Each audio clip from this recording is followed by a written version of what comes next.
Terima kasih, Bung Iftitah. Semua tahu bahwa dari Partai Demokrat menugaskan 2 orang untuk menjadi bagian dari tim 8, yaitu Sekretaris Jenderal sendiri, Teguh Rifki Harsha, dan kemudian Bung Iftitah Sulaiman. Mereka bekerja siang dan malam, hampir setahun, maraton, tentu di bawah supervisi Ketua Umum selaku Wakil Ketua Majelis Tinggi Partai, dan puluhan kali bertemu dan bersama-sama dengan Capres Anies Baswedan. Dan kalau saya ikuti, kerja ini tidak mudah. Banyak sekali hambatan dan tantangan. Tetapi belakangan kelihatan progres yang memberikan harapan sebelum kandas dan terhempas 3 hari yang lalu. Para anggota Majelis Tinggi, para kader Demokrat, dimanapun saudara berada, saya sangat mengerti perasaan, emosi para kader. Saya minta, mari kita tenangkan hati kita, pikiran kita. Ini bukan kiamat. Ini bukan akhir dari perjuangan kita. Bukan. Ini harus kita maknai sebagai ujian dan cobaan yang harus kita hadapi dan kemudian kita atasi. Ingat, sesudah kesulitan atau di balik kesulitan ada kemudahan. Fa inna ma'al yusri yusra. Betul, fa inna ma'al yusri yusra. Kita kalau melakukan kilas balik sering menghadapi goncangan dan krisis. Alhamdulillah, kita selalu bisa mengatasinya. Saya yakin ini rencana Tuhan. Dan rencana Tuhan selalu lebih indah dari rencana manusia. Insya Allah kita akan mendapatkan yang lebih baik di masa depan. Di sisi lain, meskipun kita dibeginikan oleh Capres Anies dan mitra koalisi kita, tapi sesungguhnya kita harus bersyukur. Bersyukur kepada Allah Subhanahu wa Ta'ala, bersyukur kepada Tuhan yang Maha Kuasa. Mengapa? Ini alasan saya. Pertama, ya memang kita ditelikung dan ditinggalkan. Seperti ini. Sekarang. Bayangkan kalau ditelikungnya kita ini, ditinggalkannya kita ini 1-2 hari sebelum batas pendaftaran ke KPU. Bayangkan seperti apa. Kita masih ditolong oleh Allah. Kita diselamatkan oleh sejarah. Ini syukur yang pertama. Syukur yang kedua, saya renungkan baik-baik tadi malam dalam kontemplasi saya. Justru kita diselamatkan oleh Tuhan, oleh Allah. Apa yang saya maksudkan? Kita tidak diizinkan oleh Allah untuk mendukung seseorang dan untuk bermitra dengan orang yang lain yang kalau kita teladani akhlak pemimpin besar bagi yang beragama Islam, akhlak Rasulullah, ya. Yang kita rasakan sekarang ini, mereka tidak sidik, tidak jujur, tidak amanah. Berarti tidak bisa dipercaya dan mengingkari hal-hal yang telah disepakati. Tidak memegang komitmen dan janji-janjinya. Nah, sekarang saja tidak sidik, tidak amanah, tidak memegang komitmennya. Bagaimana nanti kalau menjadi pemimpin dengan kekuasaan yang besar? Rakyat akan diapakan? Saya kira kalau kita renungkan ini, kita ambil hikmahnya, kita dibebaskan dari dosa yang mungkin akan kita pikul kalau kita masih berada bersama-sama mereka itu dan mengusung seseorang untuk menjadi pemimpin bangsa Indonesia.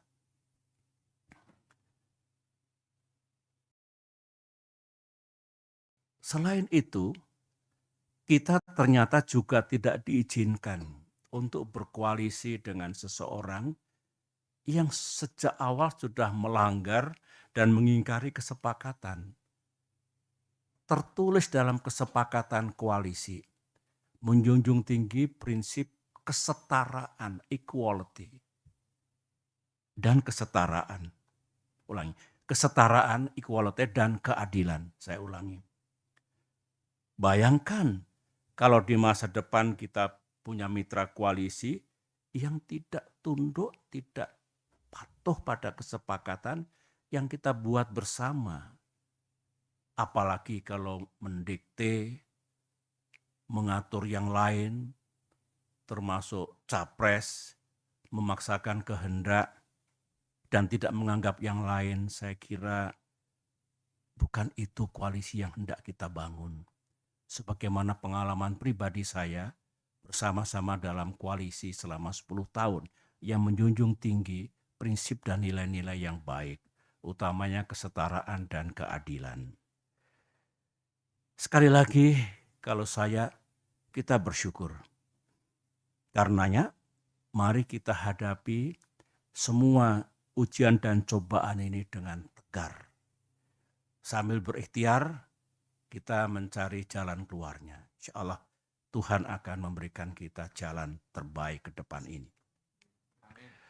Para anggota Majelis Tinggi dan para kader yang saya cintai,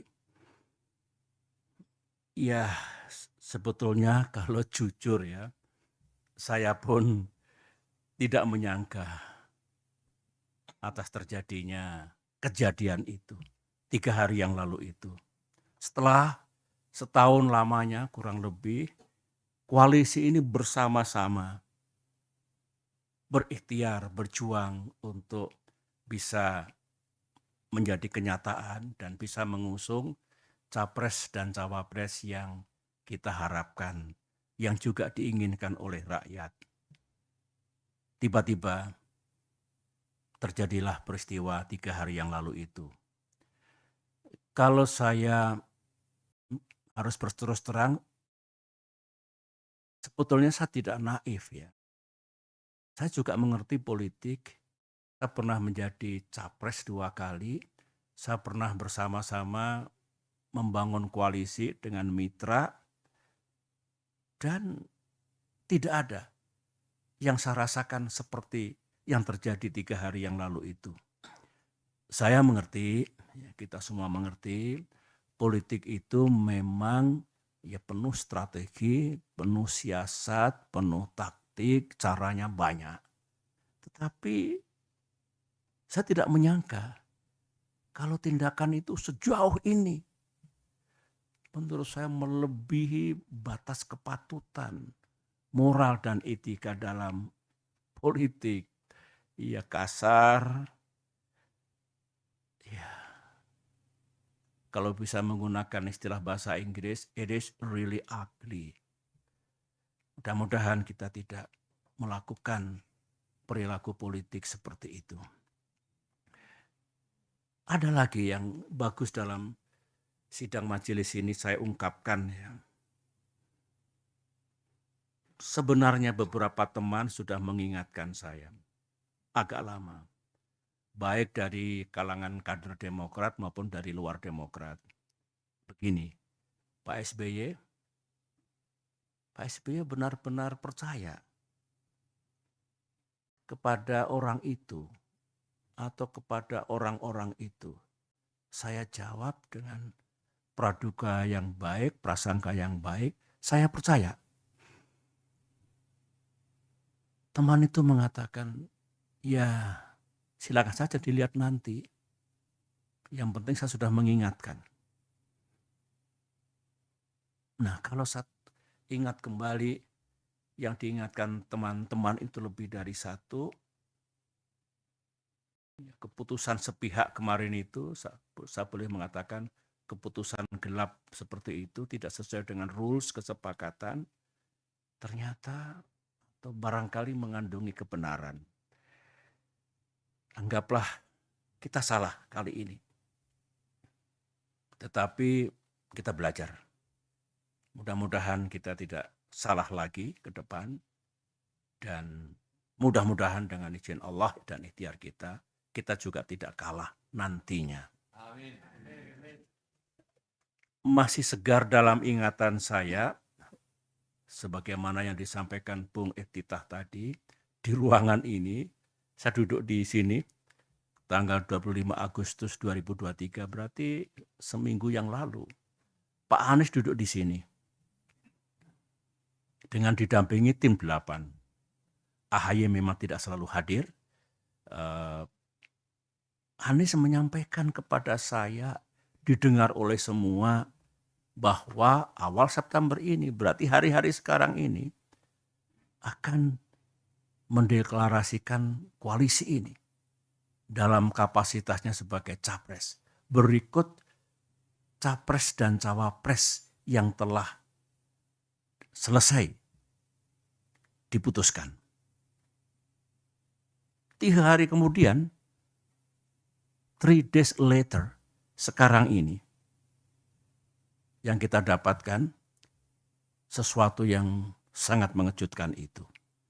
Dan saya ini orang tua, berapa kali Pak Anies datang ke sini dengan semangat yang luar biasa, kata-kata yang luar biasa baiknya.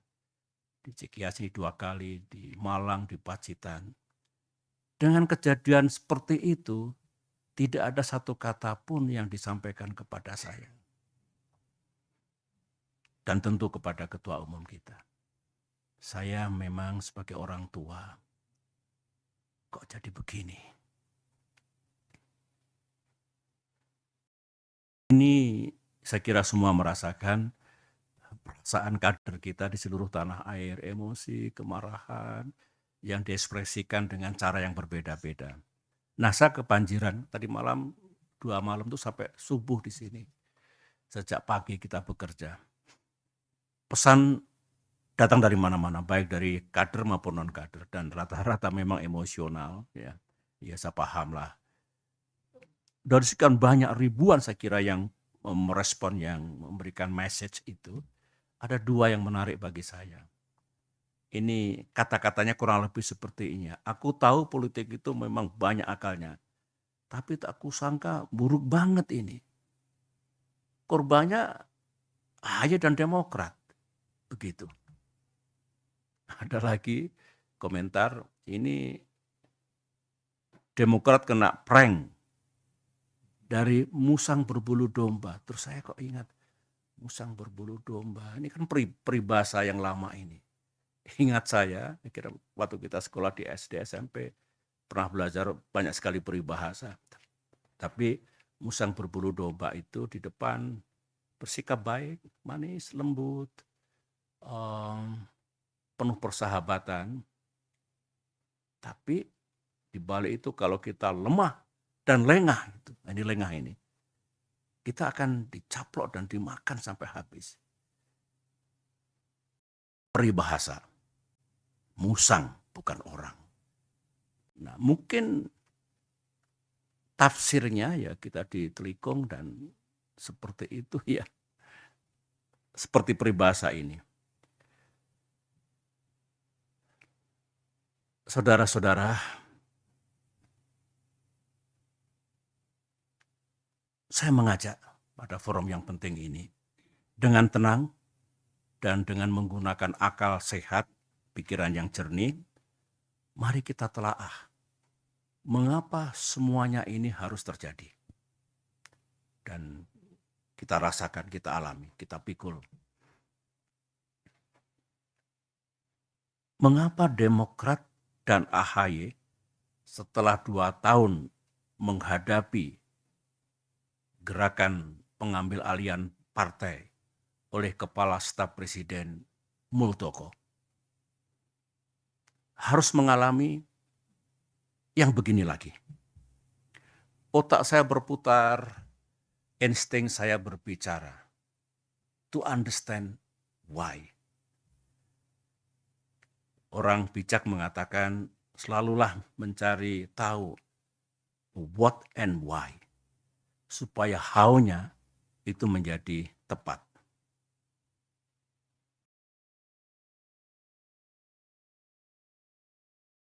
Kader Demokrat dengan pikiran yang tidak happy mengatakan, Pak, kok kita ini Demokrat ini, ya memang kita oposisi, tapi oposisi ini kan sah. Kok diperlakukan sebagai musuh negara? Kita ini kan bukan partai terlarang. Kader-kader Demokrat juga bukan teroris. Jadi mestinya diperlakukan sama lah dengan warga negara yang lain. Itu ekspresi kegalauan dirinya yang saya selalu tekun mendengarkannya. Oleh karena itu dengan tidak bermaksud menuduh siapapun, saya ulangi lagi, tanpa bermaksud menuduh siapapun, saya ingin berbagi dengan saudara.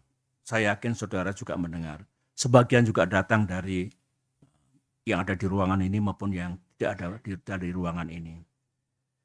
Saya sendiri kan juga banyak mendengar dan mengetahui mana sih di era keterbukaan, open society, digital society ini yang serba rahasia. Apa yang terjadi dan tidak terjadi, apa yang dilakukan oleh para elit, petinggi partai atau pejabat tingkat puncak, tingkat atas. Ini kan sebetulnya diketahui oleh publik. Diketahui oleh masyarakat luas. Terutama yang menjadi sorotan publik yang berkaitan dengan Pilpres 2024 ini. Kita ingat semuanya, apa yang pernah kita dengar, yang pernah kita ketahui, untuk mencari benang merah, kira-kira apa ya, tanpa sekali lagi menuduh dan mendiskreditkan siapapun. Karena kita hanya ingin bicara tentang fakta, kebenaran, dan dugaan-dugaan yang mengandungi logika. Satu, kita semua tahu, Bapak Ibu, memang ada keinginan untuk hanya terbentuk 2 pasangan saja, pasangan capres dan cawapres dalam Pilpres 2024 ini. Ada. Jangan ada dusta di antara kita, ada itu. Kita juga tahu ada upaya dan pekerjaan politik untuk membuat koalisi perubahan. Di dalamnya ada Nasdem, ada PKS, ada Demokrat, itu tidak bisa berlayar. Ada.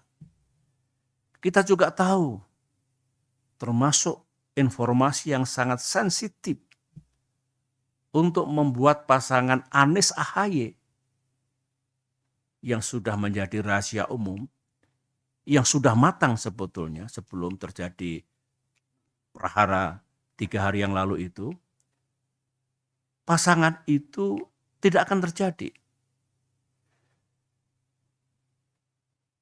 Informasi yang saya dengar ini pekerjaan politik tingkat tinggi.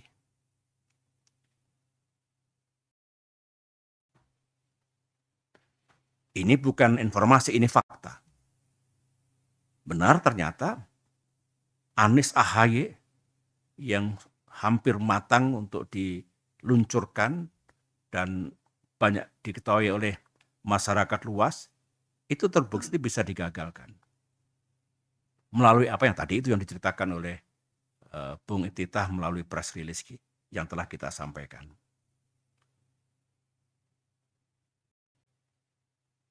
Ini coba. Jadi informasi-informasi itu salah satu manifestnya yang terjadi betul ya ini. Kita juga tahu seorang menteri sekarang ini, menteri masih aktif dari Kabinet Kerja Pimpinan Presiden Jokowi, secara intensif melakukan lobby, termasuk kepada Partai Demokrat, dengan menawarkan, mengajak membentuk koalisi yang baru. Koalisi Koalisi Demokrat, PKS, dan P3. Yang bersangkutan mengatakan, yang disampaikan itu, inisiatif ini sudah sepengetahuan Pak Lurah. Kata-kata sang menteri. Bukan kata-kata saya.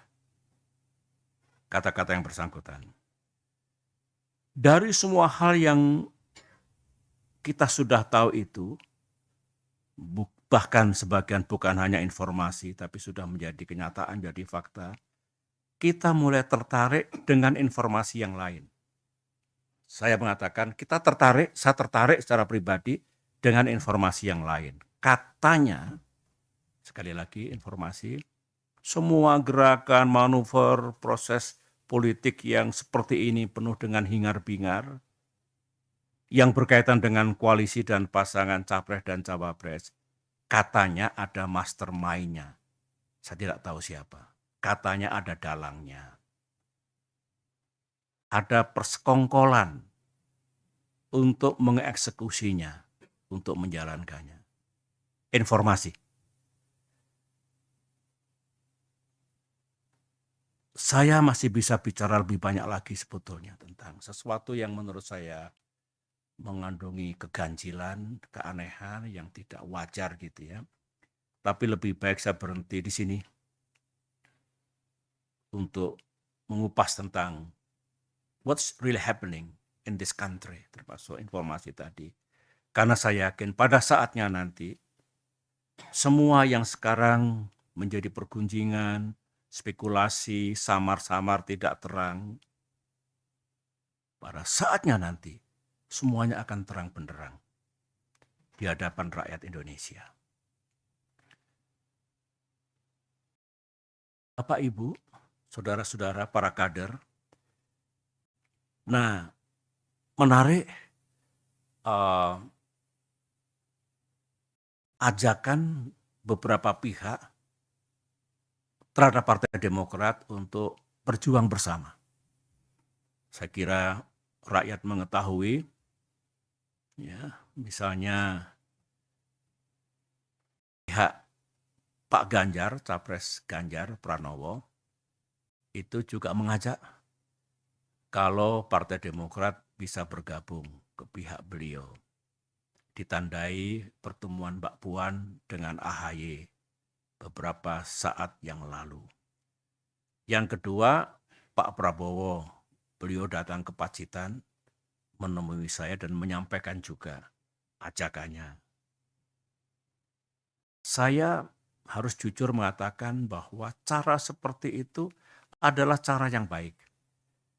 Sah, tidak salah, dan dibenarkan dalam demokrasi, dalam dunia politik. Ajakannya pun saya dengarkan juga tulus dan serius. Dilakukan secara terbuka, publik juga tahu. Ini kan baik untuk transparansi politik dibandingkan manuver bawah tanah yang penuh dengan misteri. Ini enak nih, terbuka, transparan, memang menyampaikan dengan baik, kita sambut dengan baik Mbak Puan, Ibu Puan, Pak Prabowo. Karenanya respon kita juga positif, kita menghormati, kita menghargai. Bahkan kami bersetuju untuk menjaga komunikasi. Kalau tujuannya baik untuk kepentingan bangsa, Demokrat wajib meresponnya dengan baik. Tentang nanti kemana kita berada, inilah yang nanti akan kita bicarakan baik-baik. Saya akan sampai di situ nanti. Nah, kembali kepada semua tadi, saya sudah plong karena sudah menyampaikan informasi hal-hal yang saya ketahui dengan sejumlah analisis agar para anggota Majelis Tinggi Partai juga lebih lengkap lagi pengetahuan tentang hal-hal yang berkaitan dengan koalisi dan pasangan Capres-Cawapres dalam Pilpres 2024 mendatang.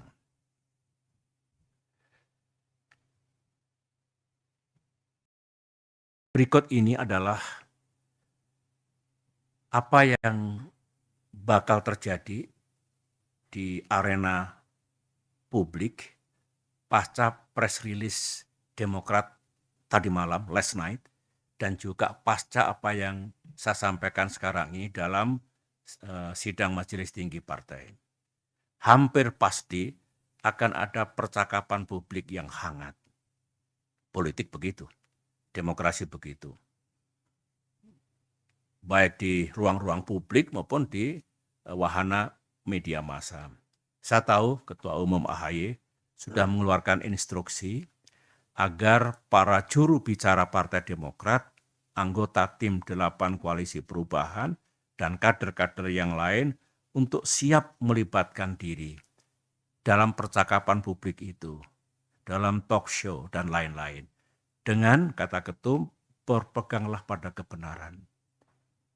Berpeganglah pada fakta yang memang terjadi, apalagi tim 8 sangat menguasai, karena berbulan-bulan setiap hari, sebagaimana yang ada dalam press release tadi malam, itu semua fakta dan kebenaran.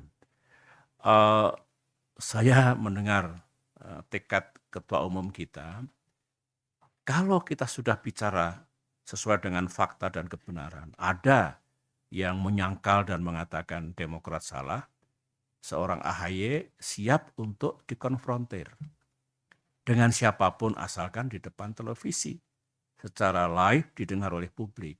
Ini menunjukkan kebertanggungjawaban kita. Kita nggak punya buzzers, kita tidak suka hoax, tetapi kalau urusan yang berangkat dari fakta dan kebenaran, kita selalu siap.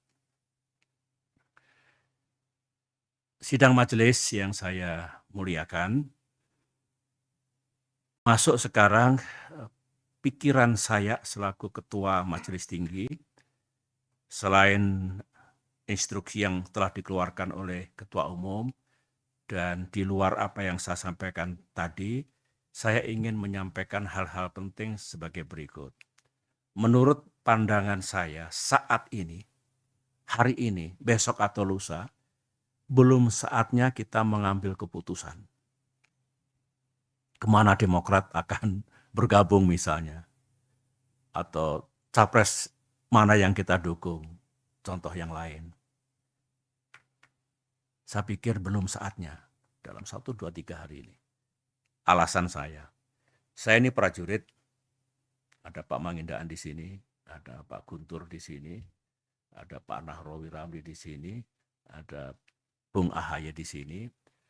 Saya 30 tahun sebagai prajurit itu diajarkan, kalau kamu dalam keadaan yang sangat emosional, under pressure yang sangat berat, jangan gopoh tergesa-gesa mengambil keputusan, karena bisa salah. Tenangkan dulu hati dan pikirannya.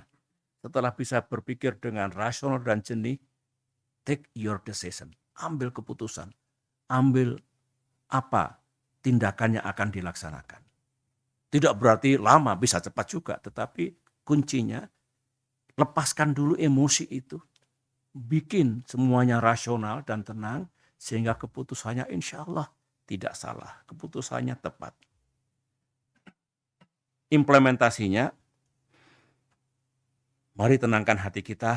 Saya melihat wajah-wajah anggota Majelis Tinggi, cool, tenang. Saya juga makin senang dengan ini semua, sehingga insya Allah dalam waktu yang tidak terlalu lama pun kita sudah bisa mengambil sikap dan pilihan kita.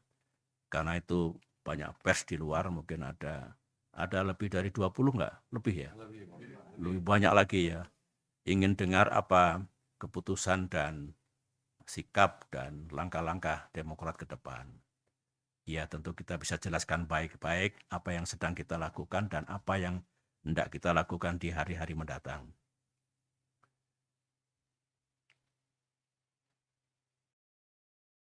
Yang kita pikirkan hari ini, tadi malam kami berdiskusi dengan Ketum, dengan Bung Andi, Sekretaris MTP, dan lain-lain yang lembur di sini.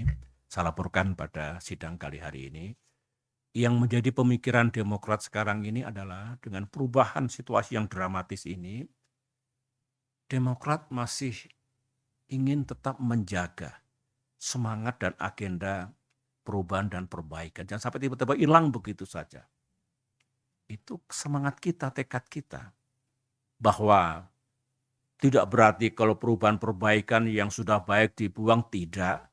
Ketum menjelaskan dalam pidato politik kemarin secara komprehensif yang menjadi bagian dari kerangka bernegara, pilar dan dasar bernegara Pancasila, NKRI, Bhinneka Tunggal Ika, konstitusi kita, demokrasi, tidak mungkin kita tinggalkan, justru makin kita perkuat. Demikian juga hal-hal yang baik sejak Bung Karno, Pak Harto, Pak Habibie, Gus Dur, Ibu Megawati, saya dan Pak Jokowi sendiri yang baik-baik pasti akan kita jaga. Namun memang ada sejumlah hal yang perlu kita perbaiki.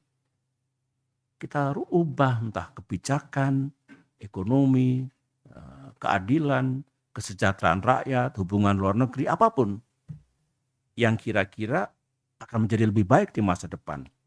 Nah, komitmen ini, agenda ini, di tengah goncangan ini, Demokrat tetap ingin menjaganya.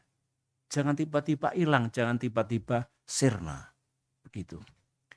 Yang juga kita pikirkan, di malam kita diskusikan, ini rakyat kan banyak yang kecewa. Kita tahu rakyat ada yang pro keberlanjutan, itu hak mereka. Ada juga rakyat yang pro perubahan dan perbaikan. Ini kan kecewa, mereka sudah berharap perubahan jadi, Anies AHY jadi, tiba-tiba sekarang kandas itu. Nah, Demokrat juga harus berempati kepada mereka, menjaga perasaan mereka, tidak begitu langsung kita tinggalkan begitu saja. Yang intinya, sangat mungkin kita punya rumah baru, punya tempat baru, tetapi melanjutkan yang sudah baik tetap, nah kita bisa berdiskusi perbaikan seperti apa yang mesti kita lakukan dengan mitra koalisi kita yang baru nanti. Semuanya terbuka untuk itu. Jadi saya mohon pengertian, tidak mungkin hari ini besok lusa langsung kita ambil keputusan apa begitu, tapi kita olah dengan seksama. Kita diskusikan secara bersama. Karena begini, Ketum mengatakan, saya tentu sangat mendukung, sikap kita seperti apa nanti. Pilihan koalisi seperti apa, capres siapa yang kita dukung, itu harus kita ajak serta para pimpinan Demokrat daerah, para pimpinan Demokrat cabang. Ini masalah yang sangat fundamental, yang sangat strategis. Tidak mungkin, meskipun kita punya kewenangan penuh majelis tinggi, tapi partai kita ini partai yang menjunjung tinggi rules, etika, bukan one man show political party. Ini budaya kita, harus kita jaga baik-baik. Dengan demikian Ketum sudah merancang kapan nanti mungkin rapat pimpinan apapun namanya, menghadirkan semua. Sebagian besar sudah resah, sebagian besar mau datang ke CGS untuk memberikan empati dan simpati, tapi intinya mereka tentu akan kita ajak bicara. Menutup sambutan pengantar ini, saya punya keyakinan kita akan menemukan tempat dan mitra yang lebih baik. Amin. Dalam perjuangan politik ke depan. Kita berharap dengan izin Allah, kita bisa berada dalam satu koalisi yang visi dan komitmennya pun mengandungi kesamaan dengan kita. Tadi itu, jangan utek-utek, jangan ganggu dasar dan pilar-pilar kehidupan bernegara. Jangan dibuang hal-hal yang sudah baik yang ditinggalkan oleh para pemimpin bangsa sejak Bung Karno hingga yang terakhir, dalam arti yang terkini gitu. Namun juga bersetuju dan bisa menemukan hal-hal apa yang perlu dilakukan perbaikan ke depan. Saya kira dengan dua pendekatan itu, insya Allah kita punya jalan untuk membangun atau berada dalam koalisi yang lebih bagus. Dan saya yakin, insya Allah lah ya, mitra koalisi kita yang akan datang itu juga tidak akan begitu saja meninggalkan moral, etika, dan integritas dalam berpolitik. Politik itu memang seolah-olah hutan rimba, apa saja boleh. Meskipun saya tidak atau kurang setuju, karena seperti apapun tetap ada ruang untuk etika, untuk moral, untuk tata krama. Semoga harapan kita, mimpi kita ini dikabulkan oleh Tuhan yang Maha Kuasa, dan pada saatnya kita akan menemukan jalan yang lebih baik, tempat yang lebih baik, sehingga Demokrat sukses, tapi bangsa dan negara kita juga sukses ke depan ini. Demikian sambutan pengantar saya, dan karena sudah agak lama saya bicara, kita break dulu. Nanti kita masuk lagi, kita lanjutkan dengan diskusi dan pembahasan. Terima kasih. Assalamualaikum warahmatullahi wabarakatuh.